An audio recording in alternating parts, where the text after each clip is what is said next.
Varicose veins కి సరైన చికిత్స కోసం సంప్రదించండి ఎవిస్ హాస్పిటల్.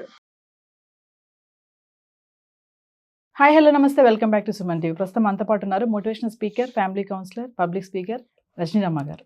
నమస్తే మ్యామ్. నమస్తే నవీన. మ్యామ్, ఈరోజు హౌస్ వైఫ్ అనొద్దు, హోమ్ మేకర్ అనాలని అంటూ ఉంటారు కదా, ఏదైనా ఒకటే. కానీ చాలామందికి ఒక బాధ అయితే ఉంది. హౌస్ వైఫ్ అనగానే చులకనగా చూస్తున్నారు మమ్మల్ని. అంటే ఇంట్లో ఉండే మనిషినా, ఇంకా ఇంటికి ఏమంటారు, సమస్తం ఇంట్లోనే కూర్చుంటుంది కదా, ఏం పని ఆమెకి, వాచ్మ్యాన్, జీతం లేని పని మనిషి అన్నాం. ఇంకా వాచ్మెన్ కరెక్ట్, ఎందుకంటే అన్ని ఇంకా అసలు హౌస్ వైఫ్ని చులకనగా చూడడం ఏంటి అసలు, ఎందుకు? ఇది కూడా చూసుకుంటే ఏజ్ గ్యాప్గా చూసుకుంటే చాలా కామెంట్స్లో కూడా నేను చూశాను. అంటే 40 దాటిన తర్వాతే ఇలాంటివి జరుగుతున్నాయి అంటే కాదు, 30-35 సంవత్సరాల వాళ్ళకు కూడా ఇదే పరిస్థితి ఉంది అని అంటున్నారు. దీన్ని ఎలా చెప్తారు? 30-35 ఏళ్ల వయసు అంటే అది అదే ఫ్యామిలీ ఎన్విరాన్మెంట్. అది వాళ్ళు ఏం చూస్తూ పెరిగారో అదే వాళ్ళు తిరిగి చేస్తారు. లేకపోతే అంత చిన్న వయసులోనే అలా బిహేవ్ చేయాల్సిన అవసరం లేదు కదా. ఒక భార్యని భార్యగా చూడలేని తనం అనేది ఫ్యామిలీ నుంచి వస్తుంది. ఒక తల్లి కానీ ఒక తండ్రి కానీ పెళ్లి చేసే ముందు కొడుక్కి చెప్పాలి, అలాగే అట్నుంచి అమ్మాయికి కూడా చెప్పాలి, ఎలా నువ్వు బిహేవ్ చేయాలి, మ్యారేజ్ తర్వాత భార్యని ఎలా చూసుకోవాలి.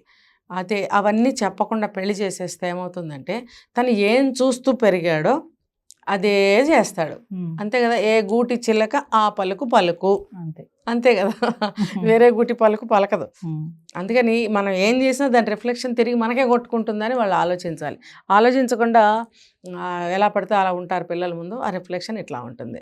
అయితే ఇప్పుడు హౌస్ వైఫ్స్ అంటే చెప్తున్నా, ఇప్పుడు 35-30 ఇయర్స్ వాళ్ళకి ఎందుకు అలా చేస్తారనేది రీజన్ మ్యాక్సిమం ఇదే ఉంటుంది. ఇంకా కొంచెం పెద్ద వయసు, ఇంకో కొంచెం వెనక్కి వెళ్తే ఇంకా దారుణంగా ఉంది. దారుణం అంటే దారుణం.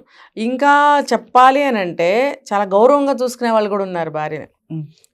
నేను అందులో క్లాస్ చెప్తున్నా, మళ్ళీ ఎంత గౌరవంగా చూసుకున్నా కూడా ఆ సమయం వచ్చేటప్పటికి ఆవిడనే ఏమంటాడంటే, నువ్వు ఆగు, నువ్వు మాట్లాడకు, నీకేం తెలియదు, నువ్వు ఆగు, నువ్వెందుకు అనవసరంగా ఇన్వాల్వ్ అవుతున్నావు అని రెస్పెక్టబుల్గానే చెప్తాడు. కానీ ఇన్నర్ మీనింగ్ హౌస్ వైఫ్ నీకేం తెలియదు.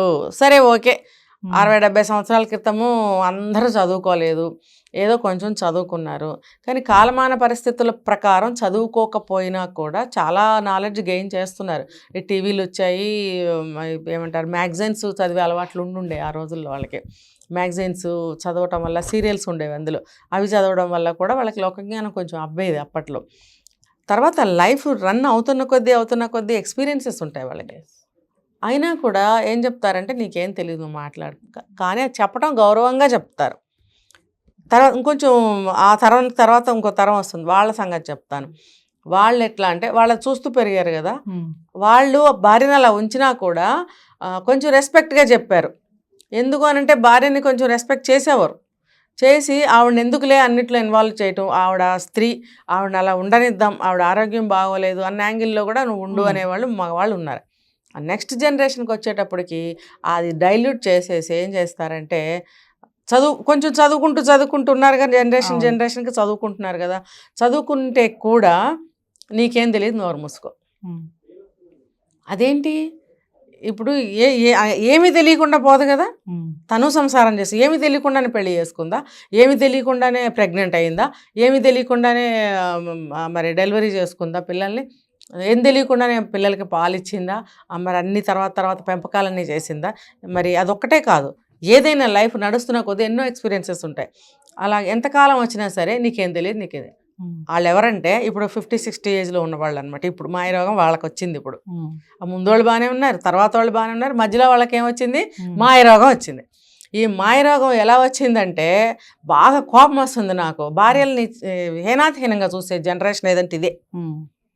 అప్పుడు బాగానే చదువుకున్నారు, డిగ్రీలు చదివారు, ఆ జనరేషన్లో డాక్టర్లు అయిన వాళ్ళు ఉన్నారు, పెద్ద అమెరికాలో వెళ్ళిన వాళ్ళు ఉన్నారు, సైంటిస్టులు అయిన వాళ్ళు ఉన్నారు. కానీ ఆ భావజాలం అనేది ఆ జనరేషన్ వాళ్ళకి ఎక్కువగా ఉంది. ఎందుకంటే ఆ ముందు తరం వాళ్ళ నుంచి వీళ్ళు చక్కగా తీసుకుని ఆ లక్షణాన్ని వేరే విధంగా మలుచుకుని భార్యని ఈ రకంగా ట్రీట్ చేస్తున్నారు. అప్పుడు ఏదో చదువుకోలేదు, ఆడవాళ్ళు బయటకు వచ్చే రోజులు కావు, వాళ్ళు అలా గౌరవనీయంగానే చెప్పారు. నువ్వెలా చెప్తున్నావు, బయటకు వచ్చి చదువుకున్న ఆడవాళ్ళు అన్ని రంగాల్లో సెటిల్ అవుతూ ఉన్న జనరేషన్లో ఉండి నీకేం తెలియదు, నోరు మూసుకో అని తొక్కేస్తారు లోపల. అంటే ఆవిడ డిగ్రీ చదువుతుంది, కో ఎడ్యుకేషన్ కాలేజీలోనే చదువుతుంది, లేకపోతే బయటికి వెళ్ళి అన్ని పనులు చేసుకుంటూనే ఉంటుంది. కానీ ఆవిడ అలా తొక్కేస్తాడనమాట.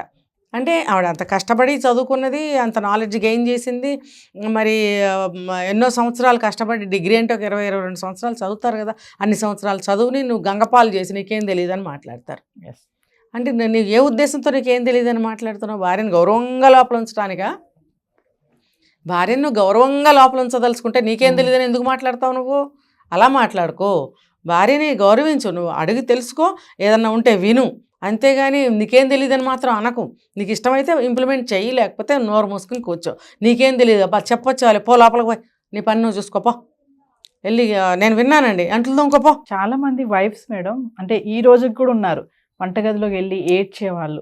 అంటే ఎవరికి చెప్పుకోలేక, పిల్లలకి చెప్పక, భర్తకి చెప్పుకోలేక, అటు అమ్మ నాన్నలు కూడా చెప్పుకోలేక చాలా బ్రతకాలి. అసలు ఏంటి లైఫ్, ఇంతేనా నా లైఫ్, ఇది ఇలానే వెళ్తుందా, ఇంకా కనీసం హెల్ప్ కూడా చేయరు. కొన్ని విషయాలు అయితే చిన్న చిన్న విషయాలు, నాకు ఒంట్లో బాగాలేదన్నా కూడా అడగరు. మనం చాలా వీడియోస్ చేసాం కూడా, వంటగదిలోకి వెళ్ళి ఏడ్చిన ఆడవాళ్ళు కూడా ఇప్పటికీ ఉన్నారు మేడం. 100కి 200% కరెక్ట్ ఇది. వంటగదిలో పొయ్యి మీద కూర కలుపుతున్నట్టుగా అటు తిరుగుతూ ఏడ్చే స్త్రీలు ఎంత మందో కాదని ఎవరన్నా చెప్పండి, ఉన్నారు. ఎందుకంటే వంట చేస్తుంది ఏదో కళ్ళు మండిని తుడుచుకుంటుంది అనుకుంటారులే అన్నట్టుగా అటు తిరిగి ఏడుస్తుంది. అంటే తను ఏడ్చింది కూడా ఇంట్లో ఎవరికి తెలియకూడదు. ఒకవేళ చూసినా ఏదో కళ్ళు మండిని తుడుచుకుంటుందని పోతారు, అంతే. అలా ఆ రకంగా వాళ్ళకి బిల్డప్ అంటారు చూసారా, అట్లా ఇస్తుంది తప్ప తన బాధను అక్కడ కూడా చెప్పుకోదు. ఒక మంచి ఇల్లాల సంగతి నేను మాట్లాడుతున్నాను, అందరూ కాదండి. మీదపడి ఎగిరి రెక్కి ఉండేవాళ్ళు ఉన్నారు, కానీ సాధారణంగా బాధపడే స్త్రీలు అన్నారు కాబట్టి నేను చెప్తున్నాను. ఇప్పుడు ప్రతి దానికి కూడా ఆవిడ అన్నిటికీ కావాలి, కానీ ఏదైనా చెప్పడానికి మాత్రం పనికిరాదు. ఆవిడ చదువుకున్న చదువు వేస్టే, ఆవిడ కుటుంబ బ్యాక్గ్రౌండ్ వేస్టే, ఆవిడ నాలెడ్జ్ వేస్టే, ఆవిడ అన్ని వేస్టేనమాట. ఇష్టం వచ్చినట్టు అవమానించడానికే ఉంటారు వాళ్ళు. డిగ్రీలు బీటెక్ చేసిన వాళ్ళు కూడా హౌస్ వైఫ్స్ ఉన్నారు మేడం. ఉన్నారుగా, వాళ్ళు దేనికి పనికిరారని అంటారు. ఇప్పుడు మీరు అన్నట్టుగానే నీకు ఎందుకు, నీకు అవసరమా ఇప్పుడు ఈ టాపిక్ అని ఏదైనా సలహా ఇచ్చినా కూడా తీసుకోరు. మనస్తత్వం అండి అది. నేను చెప్పాను కదా, అటువంటి తల్లిదండ్రులు ఉంటే నేర్చుకుని ఇప్పుడు వాళ్ళ మీద చూపిస్తారు. ఎందుకు నేను చెప్పాను కదా, 50-60 ఇయర్స్ ఏజ్ పేరెంట్స్ ఎవరైతే ఉన్నారో వాళ్ళ పిల్లలు ఇలా చేస్తారు. వాళ్ళు కూడా అందరూ అలా లేరులేండి. కొంచెం ఇంకా బాగా చదువుకుని కొంచెం పాష్గా ఒక పాలిష్డ్గా ఉన్న వాళ్ళు కూడా ఉన్నారు. లేని వాళ్ళ సంగతి ఏంటి, వాళ్ళు డాక్టర్లు అయి ఉంటారు కానీ పాలిష్గా ఉండరు. వాళ్ళు బయటకు వచ్చి తెల్లారులేస్తే అంతమంది పేషెంట్స్ని చూస్తారు, మంచిగా మాట్లాడతారు, మందులు ఇస్తారు. ఇంటికి వెళ్ళి భార్యని ఎంతమంది గౌరవిస్తున్నారు డాక్టర్లు చెప్పండి? మరి బాగా చదువుకున్నారుగా, మరి అలా ఎందుకు చేస్తున్నారు? మనస్తత్వం. మరి వాళ్ళకు పుట్టిన పిల్లలు 30-35 ఏజ్ పిల్లలు వాళ్ళ భార్యల్ని ఇంకెలా చూస్తారు? వీడు ఒక డాక్టర్ అయి ఉండొచ్చు, వీడు ఒక లాయర్ అయి ఉండొచ్చు, వాట్ ఎవర్ ఇట్, కానీ ఆ ఇన్ఫ్లుయెన్స్ అనేది పడిందా లేదా? అంటే ఈ మాయరోగం ఎక్కడ ఉంది చెప్పండి? ఆ ఏజ్ వాళ్ళకే ఉంది కదా, 60 ఇయర్స్ వాళ్ళకే ఉంది కదా. ఇంకొక పోయే కాలం ఏమొస్తుందంటే అంటే పెళ్ళాన్ని దొబ్బే ఇంట్లోంచి బూతులతో. నేను దొబ్బే అన్నాను, బూతులతో ఏమంటారో మీరు ఊహించుకోండి. నిమిషానికి ఒకసారి నువ్వు భార్య నా మాట అంటావు, హౌ డేర్ యూ అని నేను కెమెరా ముఖంగా అడుగుతున్నా. అదే మాట నీ భార్య నిన్ను అడిగితే నువ్వేం చేస్తావు? అసలు నువ్వెవడకు బూతులు తిట్టడానికి? ఇన్ని సంవత్సరాలు పెళ్లి చేసుకుని అన్నీ చేయించుకుని ఒక హౌస్ కీపర్ అనుకోండి, వాచ్మెన్ అనుకోండి, కుక్ అనుకోండి, స్వీపర్, నువ్వు 1లు 2లు చేసి వస్తే నీ లెట్రిన్ గడగాలి నీ భార్య. నువ్వెందుకు గడగవు? 60 ఏళ్ళోడికి చెప్తున్నా ఇదంతా, నేను 50 ఏళ్ళోడికి చెప్తున్నాను ఇదంతా. ఇప్పుడు 25-30 ఏళ్ళోళ్ళు పెళ్ళాలు 2 తన్ని కడిగిస్తున్నారు. ఇప్పుడు ఈ సమానత్వాలు వచ్చినాయి కదా, వచ్చిన తర్వాత దారుణమైనటువంటి మార్పులు వచ్చాయి. మనం మాట్లాడుకున్నాం చాలాసార్లు, పక్కన పెడదాం. ఎందుకు వచ్చిందంటే ఈ బ్యాక్గ్రౌండ్ నుంచే వచ్చింది. తల్లి కష్టపడుతుంది, అన్నిటికీ తల్లే కష్టపడుతుంది. నేను ఇలా కష్టపడకూడదు, నా మొగుడిని తీసి పెట్టాలి అని చెప్పి ఈ పిల్ల వచ్చిన మొగుడితో చేయిస్తుంది. 2 కూడా మా నాన్న పెళ్ళాన్ని ఇలా చేశాడు కాబట్టి నేను ఎలా చేయాలని వీడు పెళ్ళాంతో చేసే అబ్బాయిలు ఉన్నారు, ఇలా చేసే అమ్మాయిలు ఉన్నారు. మరి విడాకులు ఎందుకు అవుతున్నాయి? ఊరికే అవుతున్నాయా? ప్రతిదీ కారణమేనండి. ప్రతిదీ నువ్వు ఇష్టం వచ్చినట్టు నువ్వు చేసిన చండాలాలన్నీ కడుగుతుంది, నువ్వు తిని లేచిపోతే నీ ఎంగిల్ ప్లేట్లు తీస్తుంది, నీకు ఏది కావాలంటే అది ఇంత వండి పెడుతుంది, నీకు ఏది ఇష్టమైతే అది ముందు నీకే ప్రయారిటీ ఇచ్చి నీకే మంచిగా వడ్డించి మిగులు తగులు తినే భార్యలు ఆ జనరేషన్లో ఉన్నారా లేదా చెప్పండి? ఎంతమంది ఇంత మంచి కూర వేసుకుని కంచం నిండా అన్నం పెట్టుకుని తిన్న ఆడవాళ్ళు 50-60 సంవత్సరాల వయసులో వాళ్ళు ఉన్నారు నాకు చెప్పండి.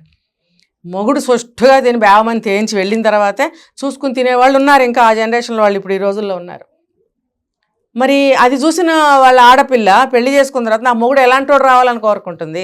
నన్ను కూడా సమానంగా చూసి ఇంకొంచెం తిను, ఇంకొంచెం వేసుకో, నువ్వు ఇదేసుకో, నువ్వు అదేసుకో అని మంచిగా మంచి తీసి తన ప్లేట్లో వడ్డించే మొగుడు రావాలని అనుకుంటుందా అనుకోదా?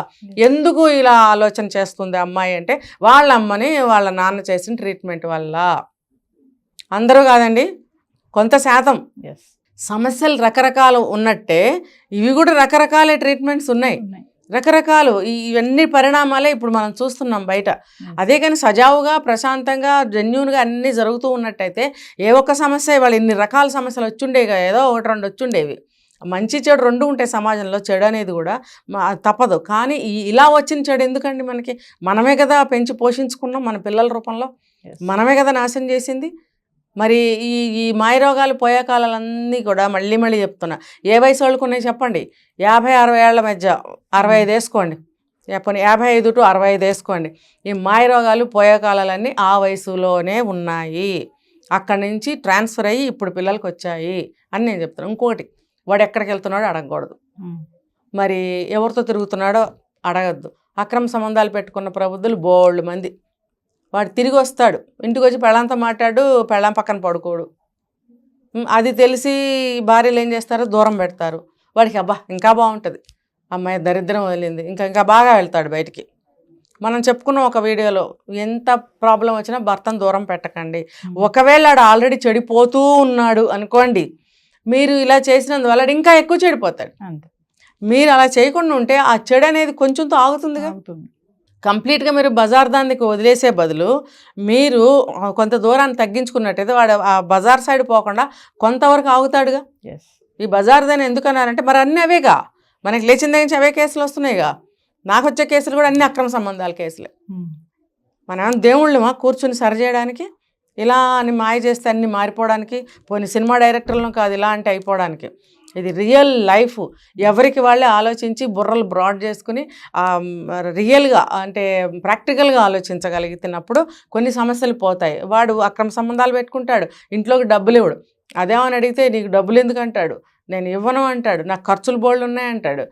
ఈవిడ గారు పాపం ఇంకా పొదుపు చేసి ఇంకా పచ్చడన్నం తిని ఇంకా అదేంటి నీళ్ళ చారులు వేసుకుని అన్నం తిని పొదుపు చేయాలని చూస్తుంది. తన తరఫు నుంచి ఏదో పొదుపు చేయాలి. నువ్వు ఇక్కడ 10 రూపాయలు పొదుపు చేస్తే వాడు 1,00,000 రూపాయలు తగలకొట్టుకొని వస్తాడు బయట. నువ్వు ఎవరికి ఇస్తున్నావు? దేనికి ఇస్తున్నావు? నీ పిల్లల చదువులు ఉన్నాయి, పెళ్ళిళ్ళు ఉన్నాయి, జీవితాలు ఉన్నాయి, నీ జీవితం ముడిపడి ఉంది. ఇవన్నీ ఆలోచించడు వాడు. ఎందుకు? నీ అహంకారం, నీ పొగరు. ఈ ఆడవాళ్ళని అణిచిపెట్టడం వల్ల ఈ హౌస్ వైఫ్స్ కిందకే వస్తుంది ఇదంతా కూడా. ఇవన్నీ హౌస్ వైఫ్స్ ఫేస్ చేస్తున్న ప్రాబ్లమ్స్, అవునా కాదా? అవును కదా. ఇంకా చాలా ఉన్నాయి, లోతుకి వెళ్ళే కొద్ది. భర్త ముందు తినటానికి భయపడుతుంది. తినేస్తున్నావా, తినేసావా అన్నట్టుగా డైరెక్ట్గానే మాట్లాడతాడు. పడుకుంటే నిద్రపోతున్నావా అంటే నిద్రపోవద్దు, తిండి తినద్దు. ఏంటి ఆ హౌస్ వైఫ్స్కి? అందరూ కాదండి, ఇలా కొంతమంది అని చెప్తున్న ఒక కేటగిరీ, కొంత శాతం వరకు ఇలా ఉన్నారు. ఇంకొకళ్ళు ఇంకోలా బాధ పెడతారు, ఇంకొకళ్ళు ఇంకోలా బాధ. అంటే ఆవిడ కేవలం ఆ పనుల కోసమేనా? నువ్వు ఒక వ్యవహారం చేస్తున్నప్పుడు భార్యను నిలబెట్టుకుని ఎప్పుడన్నా అడిగావా? ఏమో మనం ఇది చేయాలనుకుంటున్నాము, ఇదేంటి? ఇంకా పిల్లలకి సంబంధాలు చూసి పెళ్లి చేసేటప్పుడు కూడా భార్యను అడగని మగాళ్ళు ఉన్నారండి. అతనే కుదురుస్తాడు సంబంధాలన్నీ, అతనే మ్యాచ్ ఫిక్స్ చేస్తాడు, అమ్మాయికైనా అబ్బాయికైనా. అదేంటే నేను నాన్న అమ్మకి చెప్దామని ఒకవేళ కొడుకు అడిగాడు అనుకోండి, మీ అమ్మకైనా తెలుసు దాని మొహం అంటాడు అనమాట. అంటే అబ్బాయి కాబట్టి తండ్రి చెప్పింది కరెక్ట్ అనుకుంటాడు, దాన్ని తీసుకొచ్చి రేపు పెళ్ళైన అమ్మాయి దగ్గర ఇంప్లిమెంట్ చేస్తాడు. ఎవరు జడగొడుతున్నారు? ఎక్కడి నుంచి వచ్చింది ఇదంతా? ప్రతి ఒక్క విషయము నేర్చుకోవాల్సిందే, ప్రతి ఒక్క విషయం తెలుసుకోవాల్సిందేనండి. ఈ టాపిక్లో చూడండి, హౌస్ వైఫ్స్ ప్రతి ఒక్క చిన్న విషయం దగ్గర కూడా ఇలాంటి హౌస్ వైఫ్స్ అలాంటి భర్తలు ఉన్నప్పుడు ప్రతి ఒక్క పాయింట్ దగ్గర వాళ్ళ కళ్ళనీళ్ళు బాధపడుతూనే ఉంటారు, అవమానం ఫేస్ చేస్తూనే ఉంటారు. అవమానం అండి, మన పురాణాల్లో శాస్త్రాల్లో ఉంది, అవమానం పడిన తర్వాత అసలు బ్రతికి ఉండకూడదంట. అంటే నా మెసేజ్ అవమానం పడితే చచ్చిపోమని కాదు, అంటే అవమానం అనేది అంత తీవ్రమైనటువంటి బాధకి గురి చేస్తుంది, బ్రతకాలనిపించదు.